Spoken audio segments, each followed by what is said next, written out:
एक राजा था। उसकी रानी बहुत कोमल अंगों वाली थी। वो फूलों की शैया पर सोया करती थी। एक दिन फूलों के साथ कच्ची कली भी आ गई। कच्ची कली के कारण उसे रात को नींद नहीं आई। वो करवटें बदलती रही। राजा ने पूछा, हे प्रिय, आज क्या बात है जो तुम्हें नींद नहीं आ रही है? तुम कब से करवट बदल रही हो?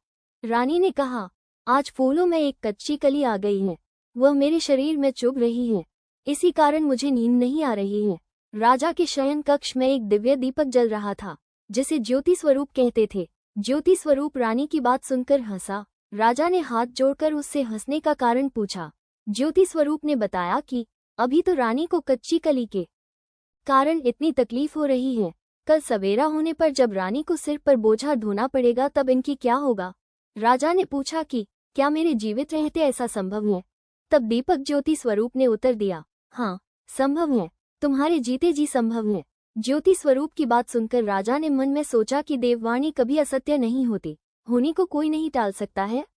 रानी को अवश्य बोझा ढोना पड़ेगा, परंतु ये हो सकता है कि यदि मैं इसे एक संदूक में बैठाकर समुद्र में बहा दूं तो संभव है कि यह बोझा ढोने से बच जाए, क्योंकि समुद्र में डूब जाने पर बोझा ढोने से बच जाएगी। ऐसा विचार कर राजा ने उसी समय रानी से कहा, चलो मैं तुम्हारे मायके में छोड़ आऊं, कुछ दिन तुम वहीं पर रहना। रानी बोली, परंतु महाराज, मेरे मायके में तो कोई भी नहीं है, मैं वहां किसके पास रहूंगी? राजा ने कहा कि तुम्हारे गोत्रज संबंधी वहां बहुत अच्छी दशा में हैं, मैं उन्हीं के पास तुम्हें भेज देता हूँ। रानी ने राजा की बात मान ली। रानी ने बहुमूल्य आभूषण और कीमती वस्त्र धारण किए। तब राजा ने रानी को संदूक में बिठाकर नदी में बहा दिया। वो नदी समुंदर में ऐसी जगह मिलती थी जहाँ पर राजा के बहनोई का राज्य था। वो संदूक बहता बहता जब राजा के बहनोई के इलाके में पहुंचा, उस समय राजा के मल्लाह समुद्र से मोती निकाल रहे थे। जब राजा ने संदूक देखा तो उसने मल्लाहों को आज्ञा देकर संदूक को समुद्र से बाहर निकलवा लिया।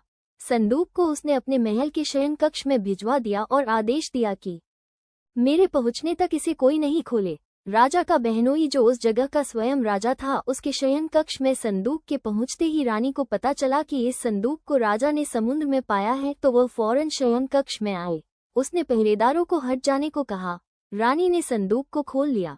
उसे संदूक के अंदर 16 श्रृंगार किए एक स्वर्ग सुंदरी मिली। रानी ने अपने मन में सोचा कि यदि राजा इसको इस दशा में देखेंगे तो इसके